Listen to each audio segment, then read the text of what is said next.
आज फेब्रुआरी 7 तारिख में राउरकेला को भारत जोड़ो न्याय यात्रा रे सांसद राहुल गांधी आसुथिबारु तांकु देखिबाकु लागि भीषण भिड़ होइतिला। गतकाली ठारू ओडिशार विभिन्न जिला तथा झारखंडर कांग्रेस दलर पुरुखा नेता मानकर भयंकर भिड़ बढ़िबारे लागितिला। आज दिन प्राय 10टा बेले राउरकेला उदित नगर आंबेडकर छकटारे लोकंकर भिड़ भितर सांसद राहुल गांधी खोला गाड़ी रे राली करी पानपोच छकटारे पहुंची जनता को प्राय 15 मिनिट पर्यंत बीजेडी और बीजेपी सरकार विरोध में भाषण देवा सह 5टी न्याय पई यात्रा करुछंती दर्शाई 2024 निर्वाचन कांग्रेस को बहुल भोट रे जिताइबाकू अनुरोध करबा परे सुंदरगढ़ अभिमुखे बाहरी जाइतिले।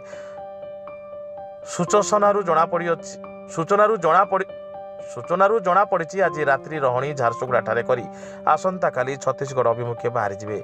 आज भयंकर भिड़े बीरेन सेनापति रश्मिरंजन पाढ़ी राउरकेलारू बहु महिला नेत्रीगण भुवनेश्वर सुर राउतराय सुपुत्र सिद्धार्थ राउतराय केन्दुझर शरद पट्टनायक निरंजन पट्टनायक प्रसाद हरिचंदन डॉक्टर राजेन्द्र कुमारी यादव आठगड़र नारी नेत्री शिल्पी हरिचंदन कोरापुटर गिरिधारी गमांगो विजय पट्टनायक आईएएस तथा बहु दबंग नेता को देखा मिलता।